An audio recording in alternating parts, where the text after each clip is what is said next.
Creators are only educated. I mean, that's a fallacy. The kitchen of content creation has to be digital. Technology will solve for the parts which are more factual and utilitarian by nature. Is that stories are about people. This hasn't changed in centuries, and it will not change. We are moving from technology to media and content creation. And one of the ideas for today that we thought was that if each school presents a discussion in its standalone way, it doesn't really make sense. So we wanted one discussion to flow into another. So you have Ravi, who I've already introduced, who moderated the panel on technology, the Dean of Department of Computer Science, and I now have on stage with me Nalin Mehta. Dr. Nalin Mehta is Dean of School of Modern Media, a distinguished writer, social scientist, someone who's worked at senior editorial positions at several leading news organizations, India Today, as well as Times of India. So he's sort of overseen digital transformation in the newsroom. And the question that then I have from Ravi to Nalin, to build a bridge between the panel that we saw pre-launch and now the one that we're going to start post-launch, is technology driving content? And what I mean by that, is there a need for a particular type of content because of which we are inventing technology, or are we then evolving content because there is an evolution in technology? Which way is this working? What's driving Nalin? So, it's like a chicken and egg question, but fundamentally, it's like there was a Canadian theorist, Marshall McLuhan, who had this very interesting sort of bumper sticker line: the medium is the message. Every time a new technology comes, it defines the way you make content. Very quickly, when the printing press came, it catalyzed a shift that led to the creation of the Renaissance. It led to the Reformation. It led to changes in Christendom itself, and ultimately nationalism. When television came, when radio came in, it led to an entirely different kind of mobilization. When television came in, it led to a new kind of politics. What we are seeing now with digital is a revolutionary, cataclysmic shift of the kind we've not seen for 500 years or so. We are in the early birth pang stages of it. The shift you're seeing in Facebook and Twitter now, or Meta now, these are birth pangs, if you like. But the direction of change is transformational. The choice is, I don't think we have a choice on that. And what do I do to learn technology, and what's going to happen next? How do I factor technology into my way of life? See, there are three aspects to it. The first is you need to see, there are multiple technologies which are similar, which are developing. So we need to make sure that we bet on the right horse, one. Second thing is we need to understand what the implications of a particular technology are. Like he mentioned, depending upon the platform you choose, the kind of content that you're going to develop on those. And that medium is going to serve a category of audience that you're not aware of yet. So you need to essentially understand that nuance of technology first. Lastly, technology development per se is an expensive proposition, right? There's a lot of capital that needs to go into it. So we also need to find out who are the backers, who are the people betting on a particular technology, and the direction it is going to take. Right, okay. On that note, I'm going to hand this over to Nalin. You have a power-packed panel to discuss journalism and the future of media in the age of the metaverse. So go ahead. Thank you very much, Veera Thanks. and Ravi. Let me first, before we get the panel on stage, let me ask Rohit Sir. This conversation as the keynote. Rohit Saran, just this week, till last week was the chief editor of Times Internet, now is advisor at India Today Group, has pretty much led transformations at the Economic Times, Business Today, India Today Group, Khalij Times. And I asked Rohit to talk about 5 or 6 things that keep him awake at night as somebody who leads big media organizations. 5 or 6 big disruptions or questions which are going to define our futures, with examples from his recent work. So Rohit.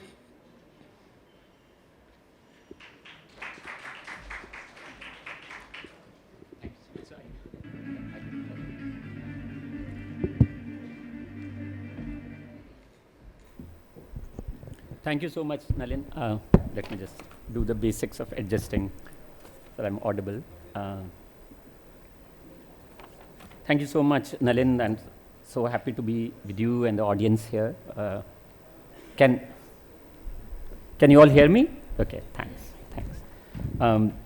Because as Nalin said, and Nalin has been witness to what I'm going to say, we slightly lower. Is it clear to people at the back? Okay. Is this okay? Okay. Now what I was going to say is that Nalin said when you're in the newsroom, recently I was talking to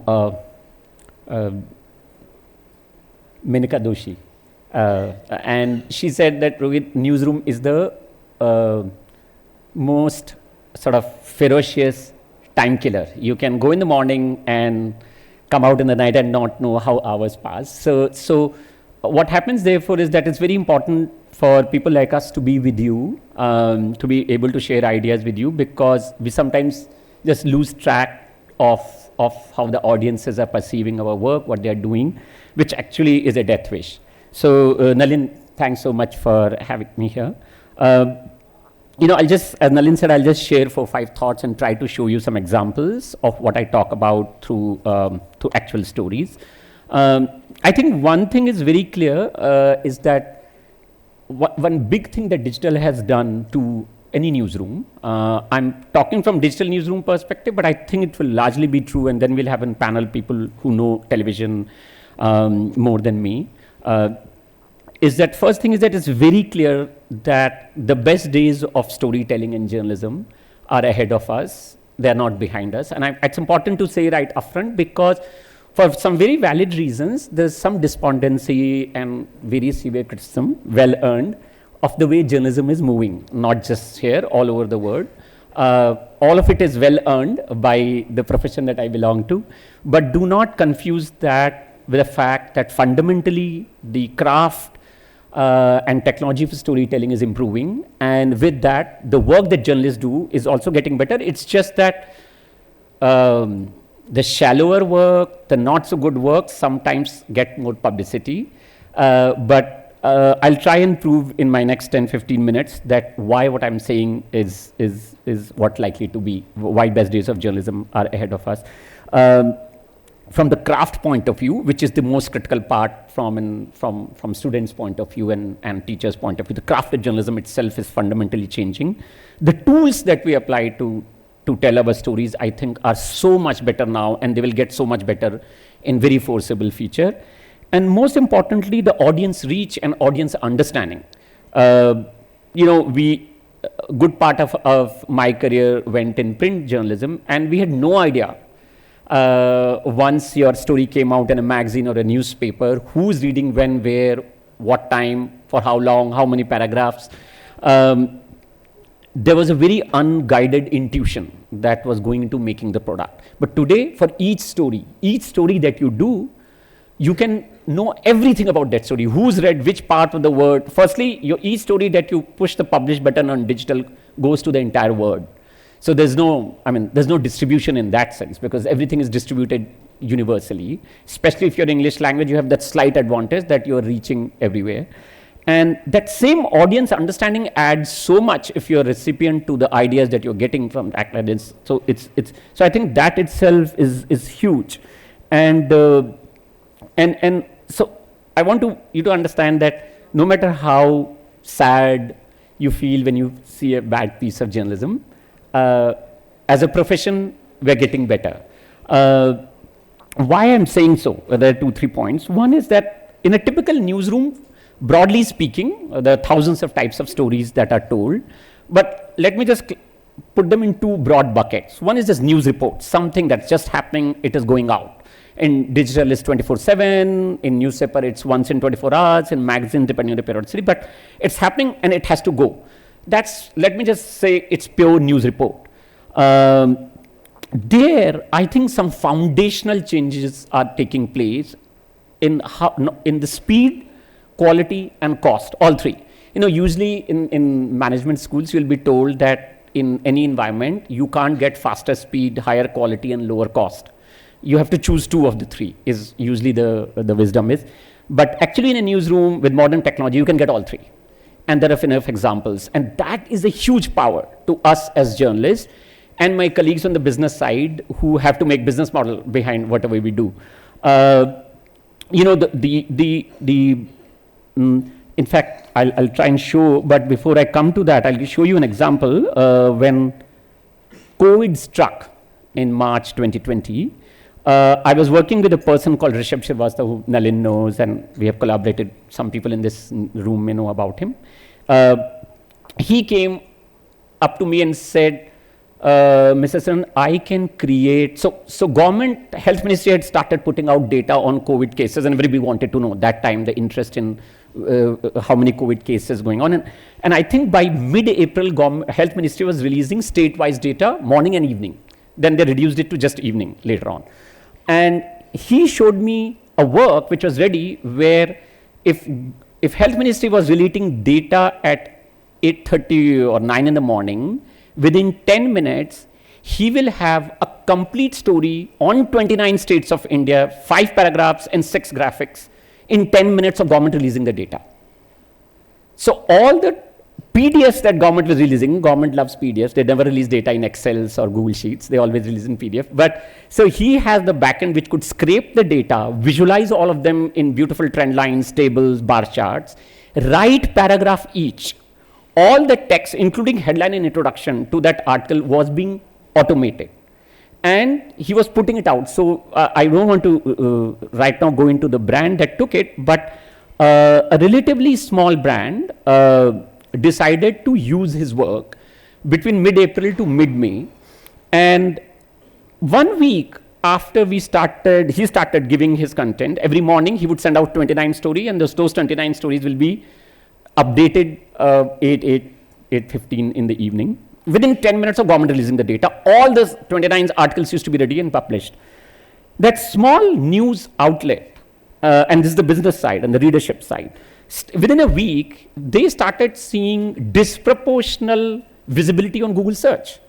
What was happening was that all the organizations, including Times of India, which has the might of, I think in English newsroom, there's no bigger newsroom in India than Times of India. There's some 800-900 reporters on the ground all over India. But most news organizations would do what? They will say, oh, Delhi, Maharashtra, Tamil Nadu, these are the highest states with COVID cases, so let's do deeper stories there. You forget what's happening in Northeast, you forget what's happening in Karnataka or wherever there's. But because this story was automated with Rishabh's technology, that organization was the only one in India which was twice in a day giving updates on all 29 states. And Google rewarded. Within 1 week, Google search figured out this is the only organization which is giving you unique story. By the way, these were unique stories. These are not cut and paste of government press release. Each text was uniquely written, each graphic was uniquely visualized. And so to me at that time, this is 2 years ago now, was just a great living. Unfortunately, I don't have the link. Otherwise, I would have shown it to you how they were looking, so you could see how out of ordinary they were. But I'll try and jump to another link just to prove the point of how lower cost, higher quality, and speed can happen. So Jitain, one of my Times of India colleagues, is here in this room, and he and his another colleague called Indrajit, we were discussing that every day at 3:30, when stock market closes, so many stocks websites put out hot stocks of the day, this of the day, that is, Money Control does it, you can find it on BSE website. But can Times of India do something unique, which is out in 5 to 10 minutes of stock market closing? What would that unique thing will be? That Times of India reader will be interested, not a typical day-to-day trader, because the trader will not come to Times of India. The trader doesn't need Times of India. So we thought of this, but I just have picked up a random, which goes out every day. So the idea was with this story, sorry, let me just browse. The idea was that we will do, I hope you can see, yeah, you can. We'll first show 10 hottest stock of the day, which is nothing but 10 scripts whose prices rose the fastest today or yesterday, that's all. And then you can give some extra information like which industry does it belong to, which sector. But this is still only traders information that you'll get from it. And you go, okay, how do we add all of this to, okay, how does this 10 compare with the week's top 10? Then you start saying, oh, what I saw in today's top 10, does it also figure in week's top 10? Because is it a better stock 10? And then we added week, then we did month. I mean, I can click on all of these and show it to you. But the idea was, then we say, okay, how does today's table compare with 6 months winners? So 1 day winner, 1 month winner, 6 months winner, and then 1 year winner, and then the ultimate table, if you ask me, and I don't know how many investors are there, which stocks are common across all these? Because there may be a real winner there. If there is a number one stock, which is daily, weekly, monthly, 6 monthly, and annual, is that a unique stock?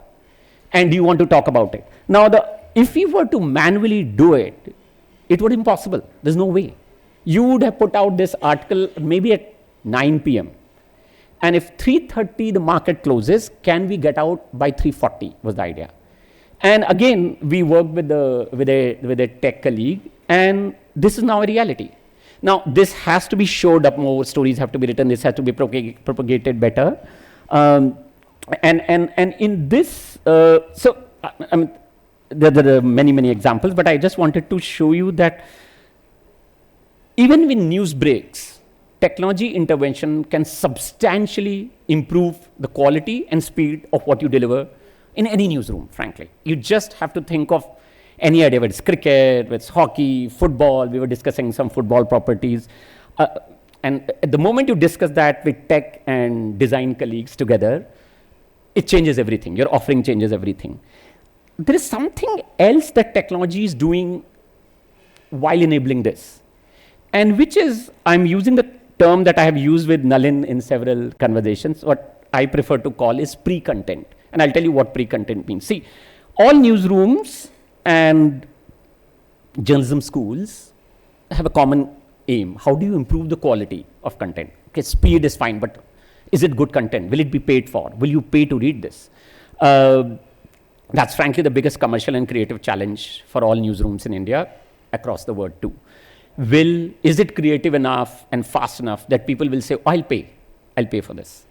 And I think that objective will not be met till the content generators are sitting on a very high quality pre-content platform. And the pre-content is basic. It could mean again many things, but I've broken it down to two fundamental things. Do I have real-time research on most things that I cover on my computer when I'm writing the story? And then do I have the tools to convert that real-time content into compelling visual or paragraph? Now, I think the changes happening in this pre-content are amazing. I'll show you as one example of this. There are thousands of examples.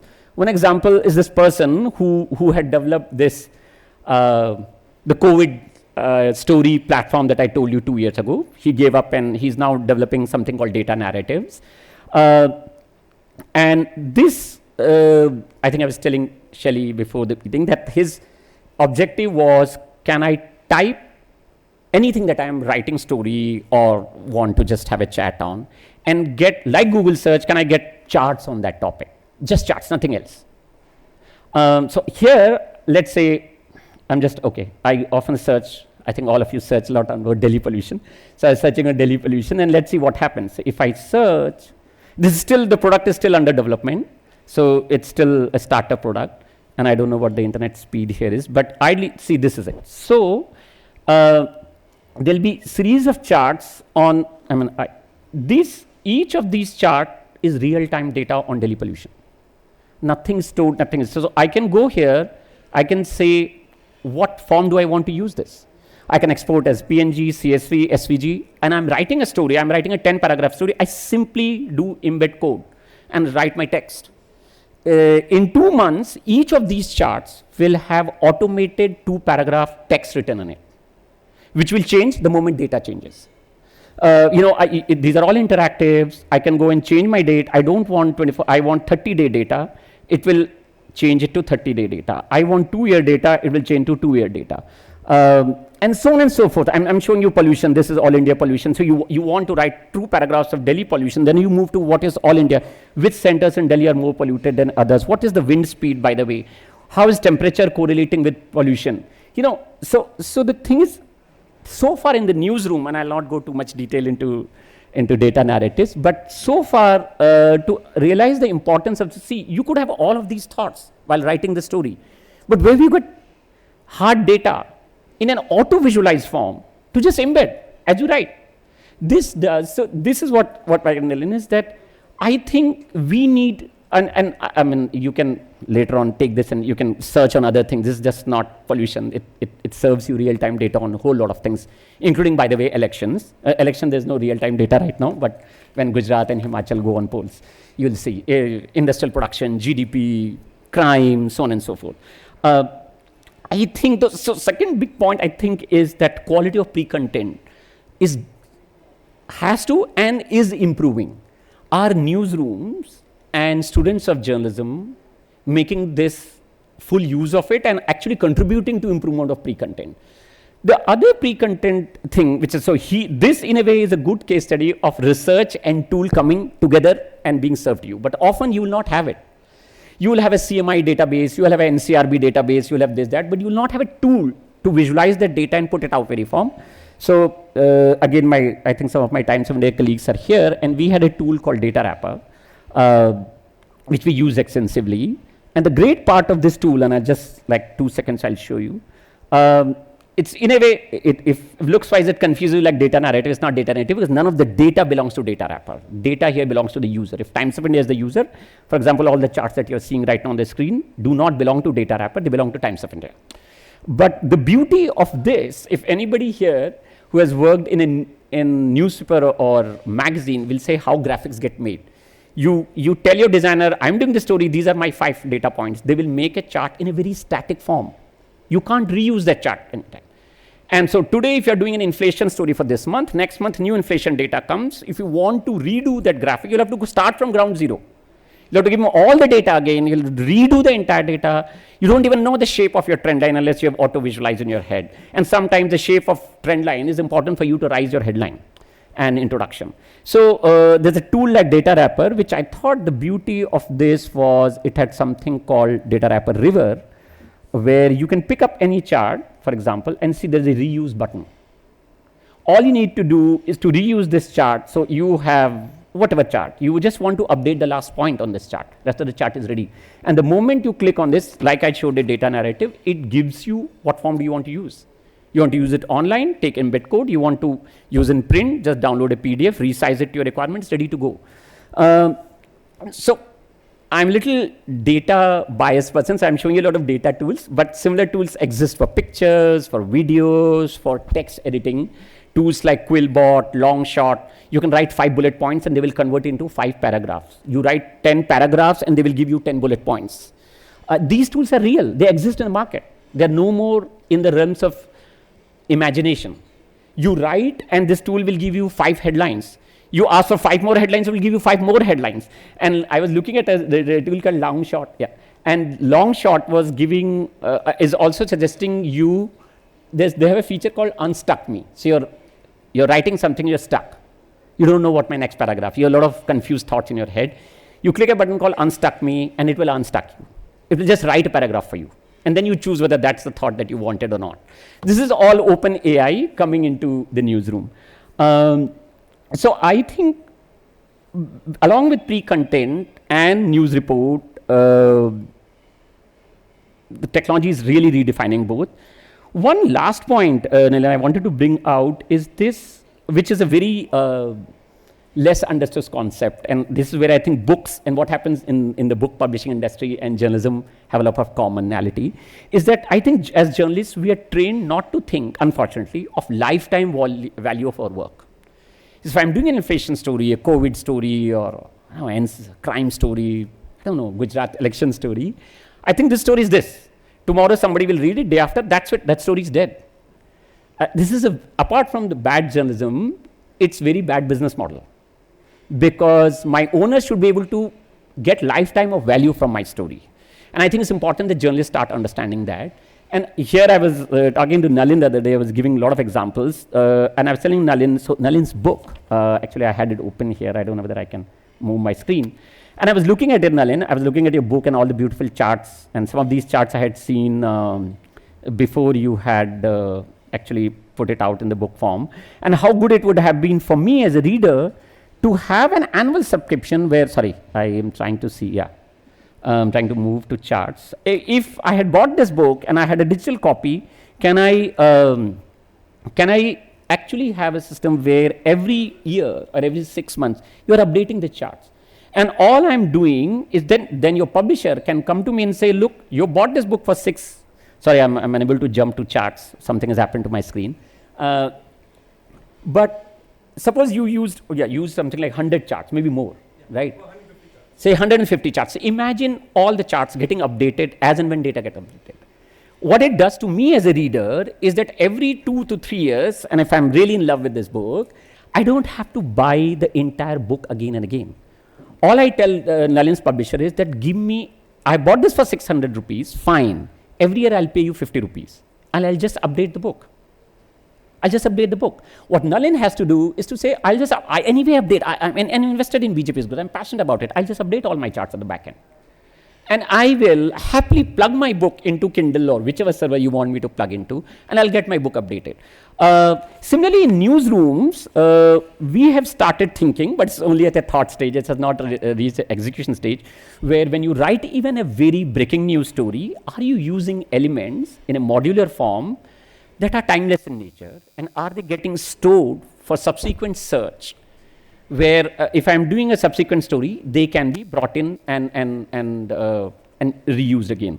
So I'll pause here or stop here, Nalin. But basically the point is that I think technology has the capability to deliver to a biggest challenge of our time, which is, will people pay for the work that I do to improve journalism and make our owners richer so that they invest back in us. Thank you very much. Thanks very much, Rohit. Thanks very much, Rohit. There's a lot I wanted to respond to that, but let me first introduce this very stellar panel we have to take this conversation forward and add other dimensions to this beyond journalism, to media entertainment as a whole. Shelly Chopra, she is the founder of She the People, one of the most prominent TV journalists in the country, content creator. Burgess Malu, a senior director with ShareChat, representing one of the biggest social media platforms. We have Ranjit Pratap Singh joining us from Bangalore. Can we have him up on the screen? He's a co-founder of Pratilipi, which is pretty much the largest storytelling platform in India in the publishing industry, with about 30 million unique users a month in 12 languages.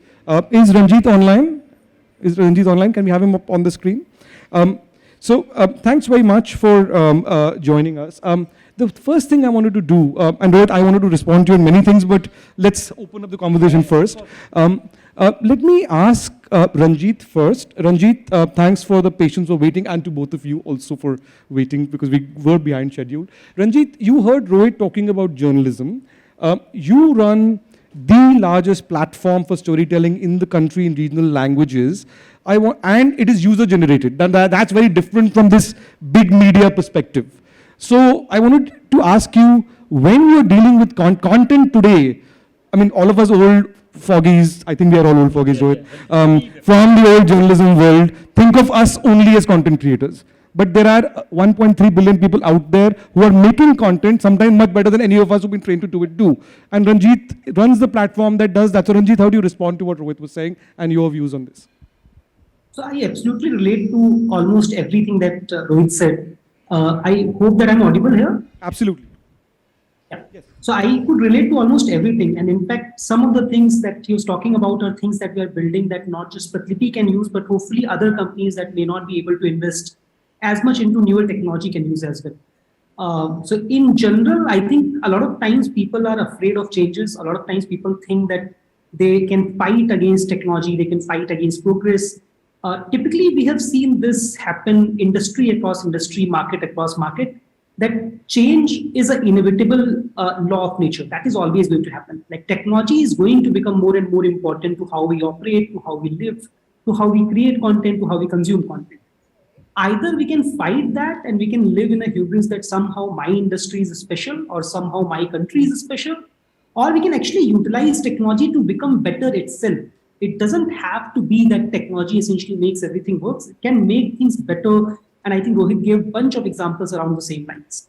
And I'll just add a couple of other examples. So one of the things, for example, that we're trying to build is that, do people really have to create stories individually in each language? Like if there is a great story in, let's say, Tamil or Kannada or Malayalam, and which could be a journalistic story, which could be a research story, which could be a fiction story, why shouldn't that same story be converted into different other languages where others can also benefit from that story. So can we increase the catalog multi times without having more people doing that? So that's just such a better world to live in. Similarly, across formats. So if a journalist has written a news report, for example, or a writer has written a story based in, let's say, a mythological era, do we really have to say that everybody either read this book or wait for 3 years before it becomes a movie? Can we not build technology that can convert that story into audio automatically, comics automatically, or even a movie automatically? So I think over the next 5 to 10 years, what we'll see is that great IPs, and they could be fiction, they could be non-fiction, they will translate almost seamlessly across different languages, across different formats, across different geographies. So it's a very, very exciting time from where I'm sitting. And I don't think that there is any reason for us to fight and say that things either have to be as they are or things have to end. There is actually a world where both of them work together to achieve a much better outcome. I think, Ranjit, if I can add to what you're saying, we're already seeing that in the film industry where all the big Bollywood films are failing, but all the South Indian films are doing phenomenally well across the country, across the language barrier. Shelly, I wanted to ask you this. I mean, we talk about this gig economy, we talk about the creator economy, content creators now. You are somebody who was one of the, pretty much at the top of the profession in the older economy, and then you're one of the first people who moved out and set up a startup, a very successful one, along gender, She the People. She's got a new book out, The Sisterhood Economy. What were the challenges then? What are the challenges now? Now that it's become fashionable and everybody's talking about content creators and so on, outside of big media. If I just want to reflect on that. So first, hi, good afternoon, everyone. First, I'd say, I believe I am big media. I see myself as big media. I don't necessarily believe that that differentiator works anymore in today's world. The chance of me stepping out and having close to 1,200 tags from this room and outside is much higher than perhaps big media talking about what's going on in this room. Just to put context, because not all of you are familiar with She the People, 2015, I stepped out of a television studio with a small mobile phone, maybe 2014 actually. It was really small, those days, the iPhone earlier version. And I said, guess what? This is my new studio. And everybody laughed at me. One was because I was just at the cusp of 30. And second, I said, I'm going to take on media with this new studio which sits in my mobile phone.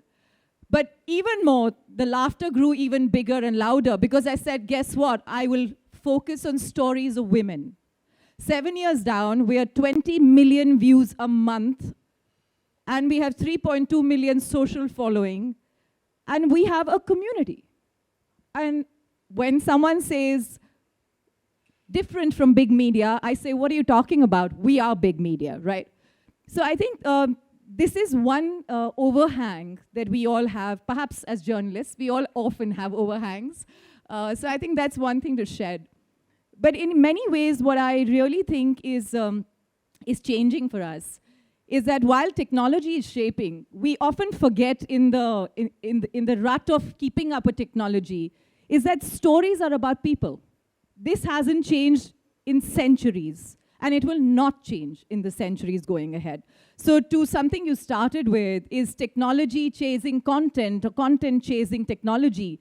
I really think the point is, people want great stories. Now you tell me with the dance of data, or you tell me by bringing tears to my eyes, or you put it on a stage like this, we've got to just totally focus on that. The second part of it is that where is content going today? I think one of the speakers here earlier talked about formats. That's also another overhang of the past. We see content journalism in formats. Why should content have a format? Right? You can tell the same story in 1,000 different ways, and therefore, those who embrace formatless content will really see the story. Now, the question is challenges.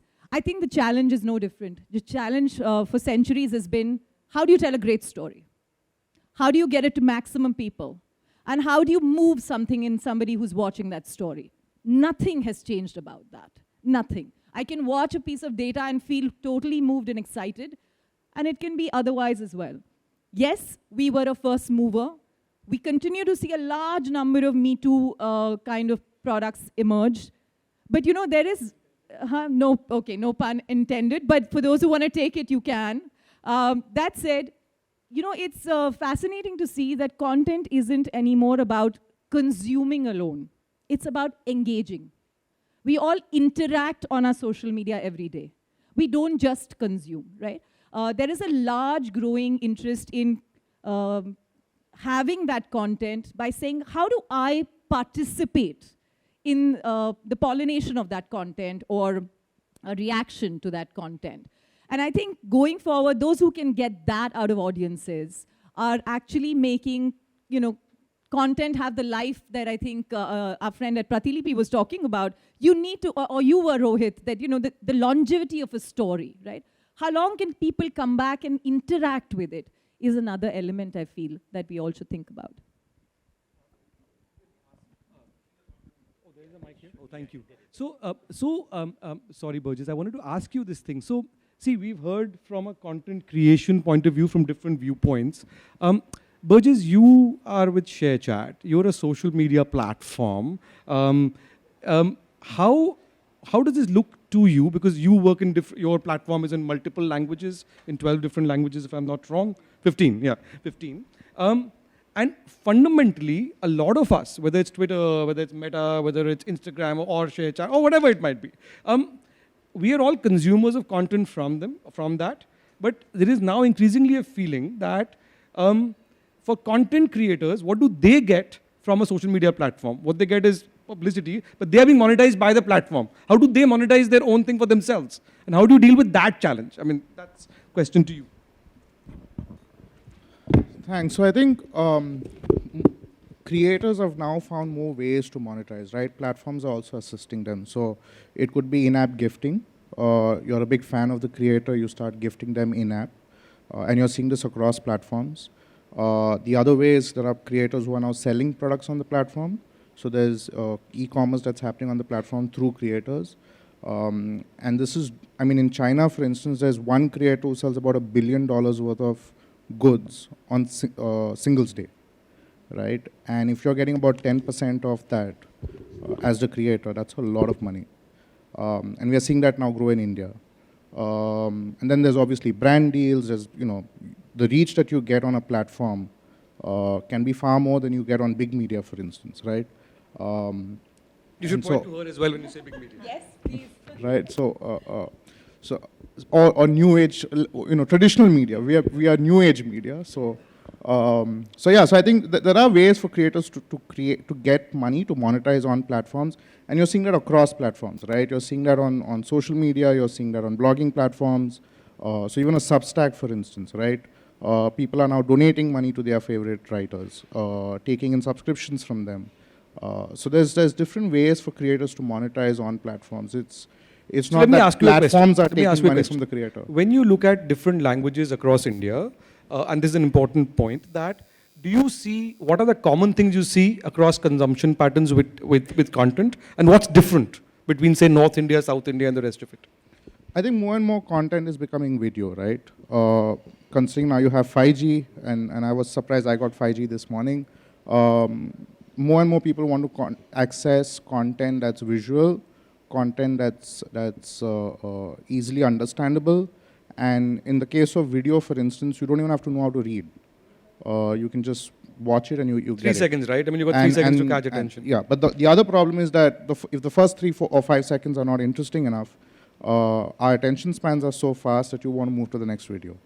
So the longest, I mean, on our platform, for instance, 60 seconds is the limit on our short video app Merge. And you have the first 3 or 5 seconds to actually capture the user's imagination. If not, the person goes to the next video.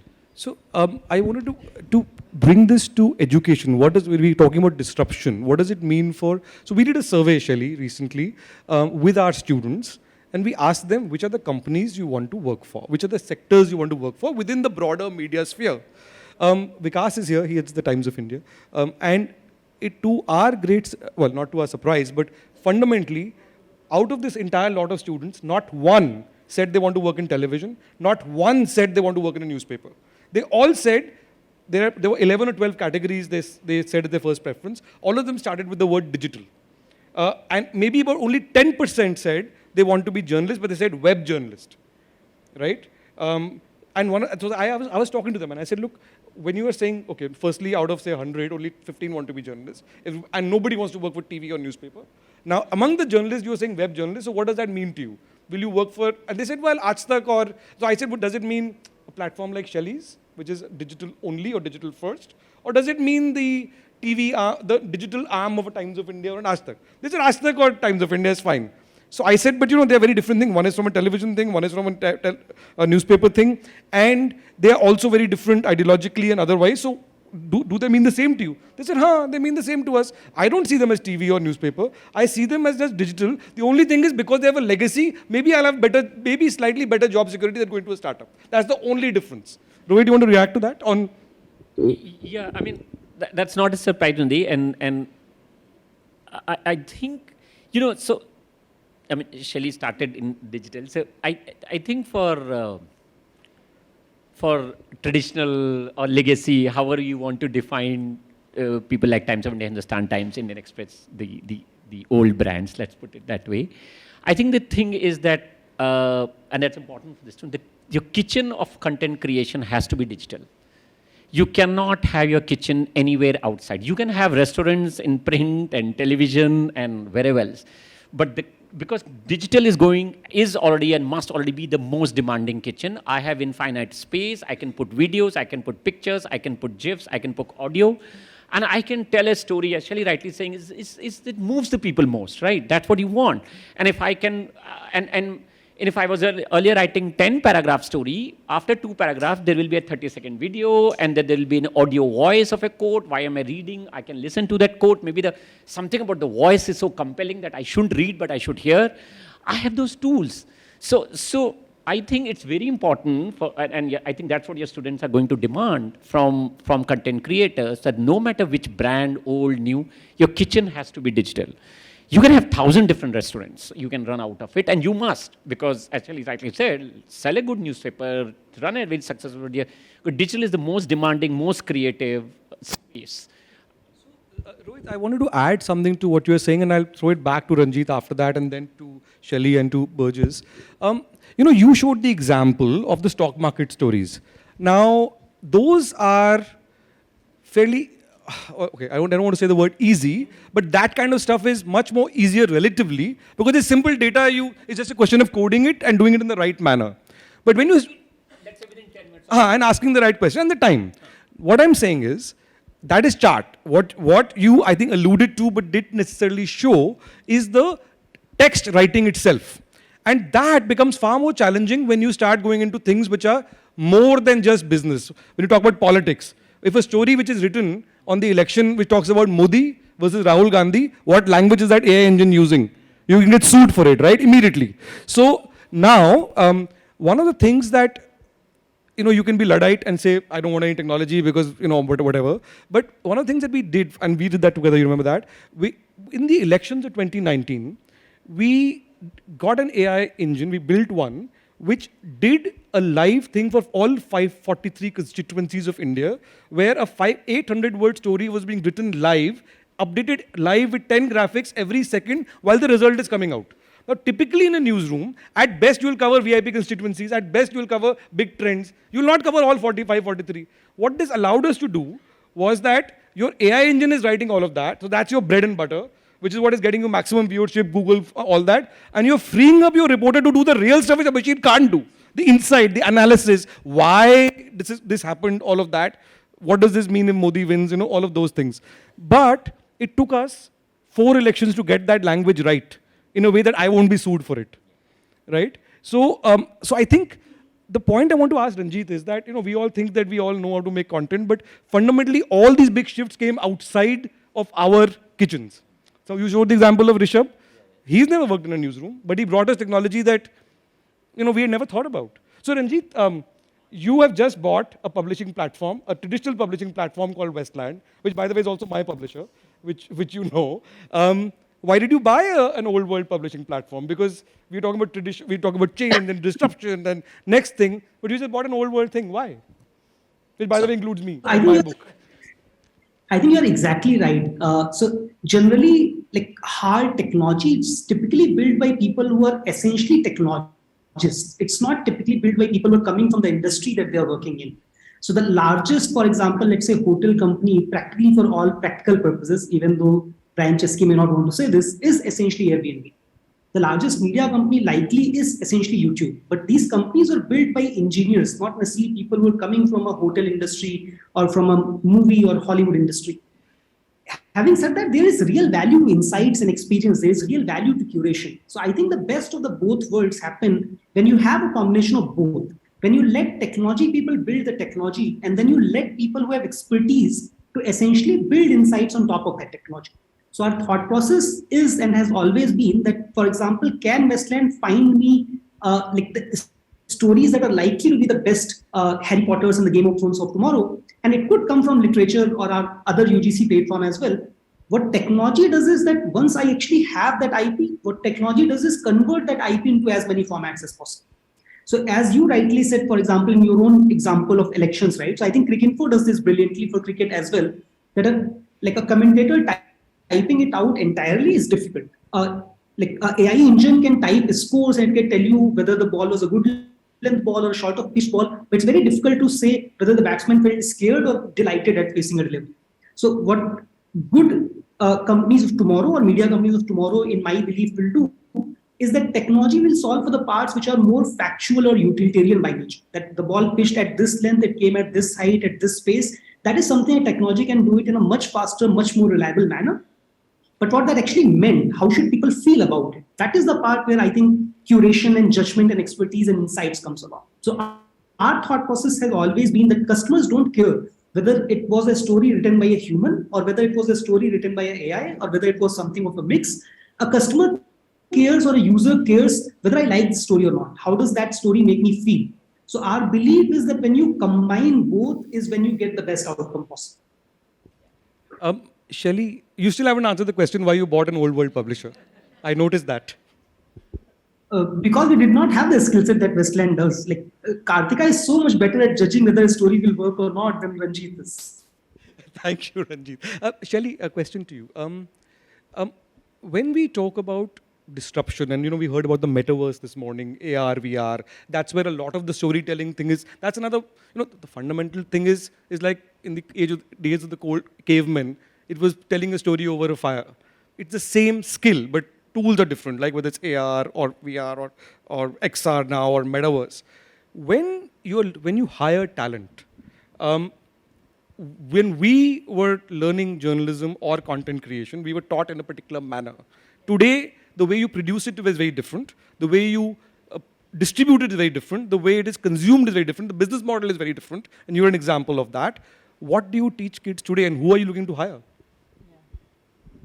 I think that's a great question because it's the greatest struggle of all when you're setting up a space and you have to sort of change real time, right? Every year there's a new piece of technology to embrace.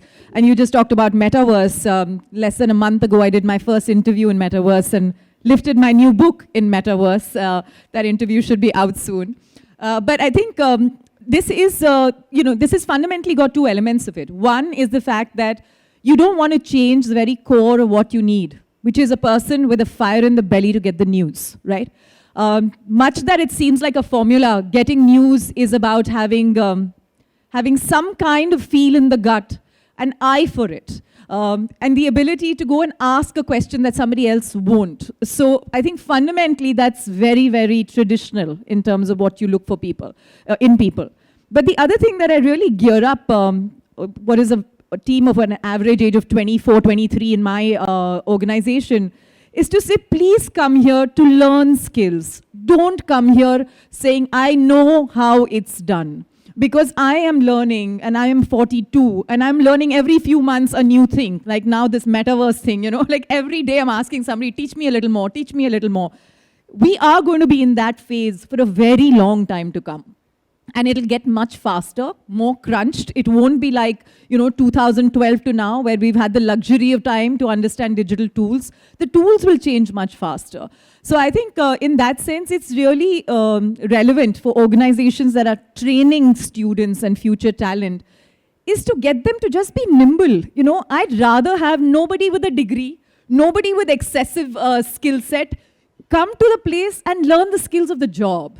Those people are far more valuable. I mean, I really think a lot of people who survived and then transformed in current journalism to the past journalism and so on. I mean, I'm the cable TV journalist, right? That's the reason I got into journalism, because I saw Gulf War on cable TV. And today I can't believe there have been 3 media cycles in my own life, which means that we will have to be people who are willing to change to whatever comes our way. That's the only way to look at it. Burgess Karnika is here, and she'll kill me for saying that, but she said, please be mean to Burgess on the panel. So I'm going to ask you a question. I don't know if it's a mean question or not. See, at the moment, very broadly speaking, with honorable exceptions, the creator economy fundamentally in the country is still limited to the educated creators, artists, some people who are subject matter experts or leading lights of various fields. How do you broad base this beyond, or is it already a question that is redundant already? Are you speaking of journalists or are you speaking of regular content creators? Question came from Karnika, so she's speaking of journalists. Because journalists sitting in South Delhi feel they are the only educated ones. Even when they write fake stories in The Wire, they'll think, no, this is God's gospel truth. Even after the whole world says, boss, you're just writing, you know, putting data sheets and making nice data maps, but it's all fake news. But content creators, if you're asking about people on the ground, I think there's millions of them. They're on Instagram Reels, they're on Moj, they're on ShareChat. We are a 6-year-old startup. We have 3 billion views today, right? We have 400 million active users each month across our platforms. People are creating content across the length and breadth of this country. People are making content, you know, right in the smallest villages today. I think everyone should thank Mukesh Ambani for that, because data is so cheap today. And you have, it's not even, you know, limited data, it's unlimited data. So to say that creators are only educated, I mean, that's a fallacy. That's us sitting here and assuming that, you know, only English-speaking folks should be verified on Twitter and everybody else shouldn't, right? That's what Elon Musk is talking about. This whole lord and peasants belief that, oh, only we because we are educated, only us because we have got a master's degree or a PhD, are journalists or are the truth tellers. I think that's very inaccurate today. I mean, the internet, the actual benefit of the internet is that it's democratized the entire space. Anyone can go and see the people or on ShareChat or on Facebook or wherever else and put out their view. Anyone can go on Substack and make a blog. Absolutely. Right? So let me ask a question to all 3 of you, which is a question that Sharad started with in the morning. Do you need universities anymore? When you bring it to education, and especially for education in the media space now, because we're talking about that in particular, do you need a degree anymore? Do you need that, or do you need to reshape how it is done? You know, I just want to add to what Burgess was saying, and particularly, I've been a journalist for long enough, and I'll say this with honesty, you know, journalists are content creators. We need to just come to terms with it, because we get a sense of privilege calling ourselves journalists. Content creation has truly democratized how information comes. I mean, I still remember that Twitter when the Osama bin Laden case was playing out live. And she or he, I don't know, was just tweeting away, yeah? Amazing. I mean, like, we got the news from that person. Which journalist is that person? Please tell me, right? To me, that person is a journalist. Second is in terms of degrees, I haven't asked a single employee in She the People from its very start to furnish their degrees. I don't ask for them. I don't believe we are needing them. And that has nothing to do with the fact that I don't think that, you know, there's anything wrong with education per se. But I think education gets you till a point. After that, everything is about skill, which is why skills will be what take us to the next level. I mean, degrees, etc., I think universities need to rethink. COVID reminded us that even if you can't get to Stanford, you can get to it. And you did, right? So that's really fascinating to me that we need to rethink education. The only place where it's making its bucks and having an impact is those who want to get into engineering schools. And I think that's also playing out interestingly. So let me put it to Ranjit. Ranjit, you hire people across the board. You run a podcast platform. You have the publishing platform. You have a whole bunch of things. Do you agree with what Shelly is saying on the kinds of how you hire? So in general, I agree. In fact, I just disagree on one part. I think engineering is possibly the one field where education has the least amount of value. Like the best engineering companies don't even care whether you are 13 years old or 30 years old. And ShareChat is a good example. Like best engineers are just best engineers. Almost all of them are self-taught. Like almost none of them have been taught by professors because they are working on things that were not even built when the professors were learning things. Having said that, just to be clear, I definitely think that education has a lot of value. It's just that education as it exists today is probably not, or is probably less about building skills, building network, and it's probably a lot more about other things. So I think education as a field would definitely stick around, just like how we spoke about journalism. But what new age education would look like, that is likely to change. I think a lot of the world is going to become like how it is for engineering, where like a lot of people learn on their own, could be via internet. In fact, it is usually via internet.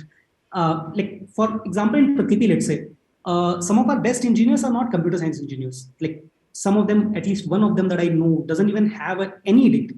It's just that he liked coding, so he started coding. He did not ask someone for permission. He just watched videos on YouTube. He went to Stack Overflow for the questions that he did not have, and so on and so forth. And I think that is going to happen in other fields as well. Like way back in the time, people used to be apprentices for certain kind of professions, most importantly journalism, for example, or VC industry, for example. I think that might be one of the interesting parts where people learn from their peer group, people learn from people who are a couple of steps ahead of them. It could be in a university setting, it could be in a boot camp setting, it could be on internet. I don't know how it would look like, but it's probably going to look quite a bit different from how it looks today. Thanks. Rohit, the same question to you, but one more, which I think Shelly alluded to about communities and so on. So answer both the questions. See, 4 years ago, when we were looking at Times of India together, we were selling eyeballs to our advertisers. Then it moved to engagement and interaction rates and all of that because eyeballs were pretty much useless. No advertiser pays for that anymore. You have brought in another new thing called lifetime value of content. Just talk a little bit about how the distribution model is changing along with the skill set that's required. And is it important to teach that? Because in the classical media education way, we were told business is something from the dark side, right? Content creation is something which is pure. And the other side is Darth Vader. But fundamentally today, if everything is in flux, you can't create content if you don't understand the business of it. So just respond to that. Yeah. No, I think, since you talked about Darth Vader, I think we have to be Darth Vader and Anakin Skywalker at the same time. But two quick things from education and education. See, partly education, and this is whether it's UPS, any Columbia University, whichever, I'm talking about journalism education. I think partly the education system, and I think Ranjit and Shelly both are good examples because they are employers. I'm an employee. Education will run because the employers would want to go to campuses, right? Where do you look for talent? So, at least the old media will go to the campus. But on a more serious note, I think it's important what are you teaching and are those skills are the highest demand in the newsroom. So I was talking to Nanil yesterday, and I think Vikas, my colleague, former colleague, is here. If you go to Times of India today, and I'm just giving you a very important life skill, in Times of India front page, they have something called below the masthead, there's a panel of small news, which is bigger elaboration inside.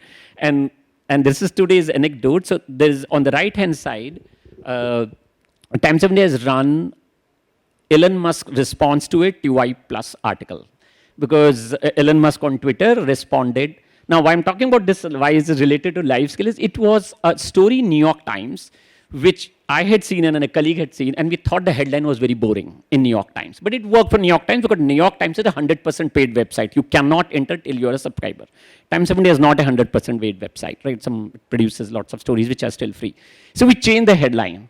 And the headline is what caught Elon Musk notice, because we had said, has Elon Musk gone crazy since he took over Twitter? And we gave examples of him seemingly going crazy. He's not. Yeah. Actually, the story was a very simple story, which compared the Twitter pattern of Elon Musk before buying Twitter and after he bought Twitter. How many tweets he's doing and what he's tweeting about. And Times of India did nothing. They just took the New York Times story, publish it on their platform because they have the rights to do it, and they change the headline to, has Elon Musk gone crazy after buying Twitter? It didn't tell you anything about data or Twitter or anything. Yeah, and he was tweeting more and he was deleting more tweets. So that was the thing. He's deleting at a much faster rate than ever. And his response to this tweet, the story was, no, I was born nuts or something like that. And he used the nuts. I was always nuts. No, so the point that I was making to the question is that I think the skills, if you ask me, the skill that has gone from the bottom of the pedestal to the top, almost unnoticed, is headlines. What is a great tweet? What is a great post? What is a great... There has to be a compelling line that I read and say, wow, I have to read this. I have to read it now. And so I think if journalism school, if you can give your students headline exercises, because if you get a great headline, you've understood the story. It's an X-ray vision. This is really important because this story was not written by Times of India. New York Times wrote it, which is part of his ecosystem. He doesn't read Times of India. He doesn't even know what is Times of India. But he reacted to Times of India because of the headline and not to New York Times. And you know, why I'm saying it at the bottom, I mean, Shelley and Nalin will relate to it. In traditional newspaper or a magazine, headline was the last thing you gave to a story. Last thing. Often the press guy is chasing you, boss. Deadline ho gayi hai, mujhe do. Press mein article jana hai. So, the sub-editor is giving a headline soch raha hu, jara ruk jao. So, so it's like so headline was given not by the person who's writing the story, never ever. And that I think was the worst poison pill that newsroom took to themselves, because the person who's writing the story doesn't care about the headline. And headline is what's selling the story. Or is it the spin? Yeah, or is it the spin? Yeah, but yeah. So I think just one thing you should realize is that all of these stories, even this Elon Musk story, is based on his tweets, right?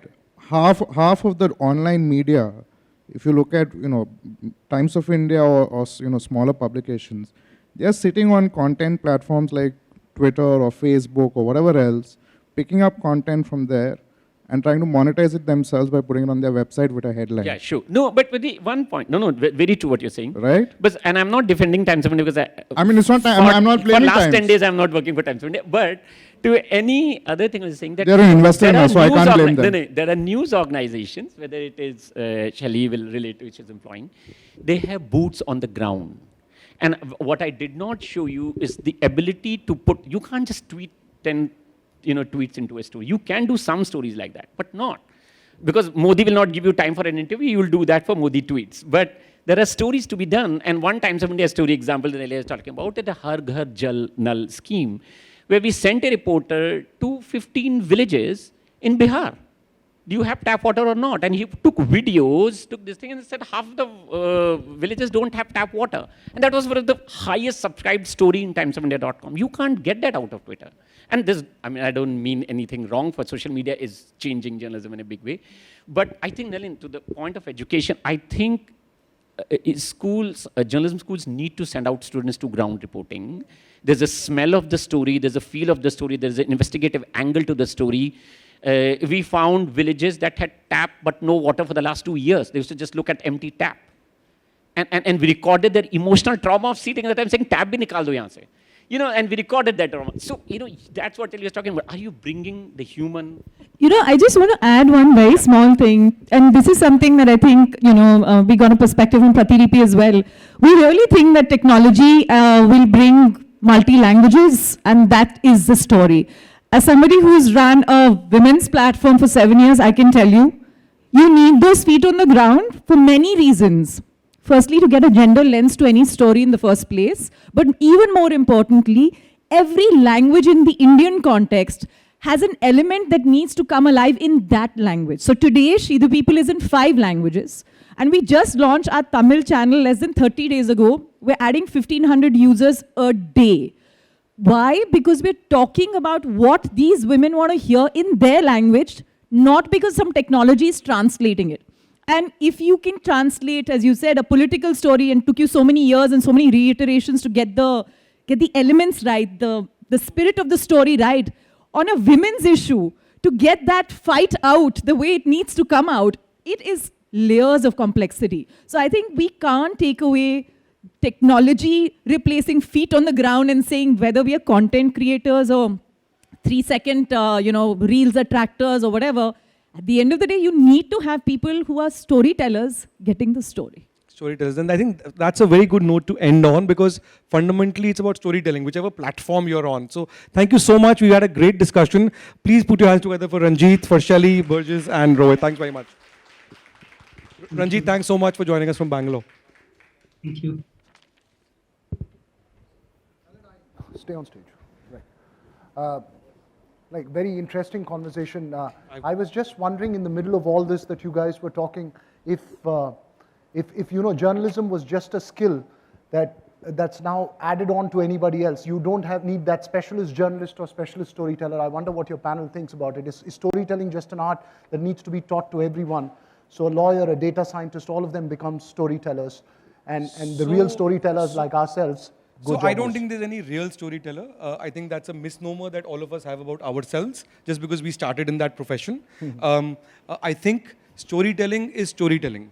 Now, you could do it in the journalism space. We've been trying to hire a bunch of people in the non-news space for a while, but the core skill, whether you're doing news, whether you're doing politics, whether you're doing advertising, whether you're doing marketing, whether you're doing whatever, is how do you take complex ideas and put them in simple lines, pithy lines? How do you, whether you have the language or not, that core skill remains, and that no machine can teach you. And even when you code a machine, you have to put that skill in. So fundamentally, the core skill of storytelling, which is now become so democratized and available to everybody, I don't think you and I, as trained journalists, have any special USP to add compared to somebody who's not trained, if that person has done better homework, and if their language is better, and if they can say the same thing in a better way than you and I can. Yeah. So we run the risk of losing our jobs. What we may have is it's like you do a thing 1,000 times, you do it better than the other guy. Because you've done it for so long, you're just better at doing it in your reflex memory. But somebody can beat you at it, yeah? It's as simple as that. Well, the other question to moot for is Elon Musk going to be determining, or a few tech giants going to be determining the nature of content as we go along. But the next panel we're going to have is one on design. And as we've discussed earlier, we're trying to flow from one panel to another. So for that, may I call on stage Funny Tetli, Dean School of Design, UPS. He started his career as he started his education BTech from IIT BHU. Was actually a mining engineer, decided drilling holes was not his game, went on, studied design, this side funny, went on, learned design from IIT Bombay, taught there for 30 years, and now is the Dean of School of Design at UPS. Funny, when you heard all these content creators talk about content, where does the designer fit in? Is there a sense that the designer is also potentially an equally powerful content creator, or should there be a synergy between these guys and designers? I can be heard? Yeah. Yep, sure. So, I think there's a popular misunderstanding, can I say, that, somehow people separate content and design, and they look at it as two different things. Whereas I think design is all-pervading, omnipresent. It's there all around. So if you're creating something, there's design in it. So that's how I look at it. I don't think you have to separate them as two different things. I think design deserves that place. There is some kind of a misunderstanding, is what I feel. I just wanted to clarify that. May I add something to what Funny is saying? Funny is absolutely right. Yesterday, we asked this question to Funny, and he said, "Arey, तुम लोग क्या सोचते? तुमको storyteller और designer सिर्फ उसको beautify करने के लिए आएगा बाद में." Yeah. But the point I want to say is that, look, we are, for example, Funny and I have been talking about creating a gaming degree together on the metaverse, a meta design gaming degree on how to make games and so on. Now, where does a media school come into something like that? From a storytelling point of view, in trying to construct a narrative and so on, because fundamentally a game is also a narrative. Where they come in is also on the storytelling part, equally, as well as telling us how to do it better and so on. And it's fundamentally now, I think this whole idea that you are in different silos, where every one person does this and one person does that, I think is a dead idea. You have to work with multiple people with multiple skill sets, product designers, tech. In fact, at every product that we built in every company I've worked in before, it always failed if you worked in one silo. And it only worked if all people from different disciplines worked together from the design board itself. not later. That's true. Right, so, right. so where you bring in the designer, well, that will be the topic for conversation in Funny's panel that's coming up next. For the moment, we'll adjourn for a quick tea break. We'll come back at 4 o'clock. Then after that, remember, there's a panel on law and legal education and how that fits into this entire scheme of things. Just as a recap for all of you, we started with technology, we moved into content creation, we will talk about design, we'll have law, and at the end of it all, we'll have all the moderators of all the panels together, along with the Pro-Vice Chancellor and the Vice Chancellor on stage, to discuss how UPS is going to incorporate whatever knowledge they've picked up or whatever has been suggested into its academic framework. So we'll adjourn for a quick tea break for the moment.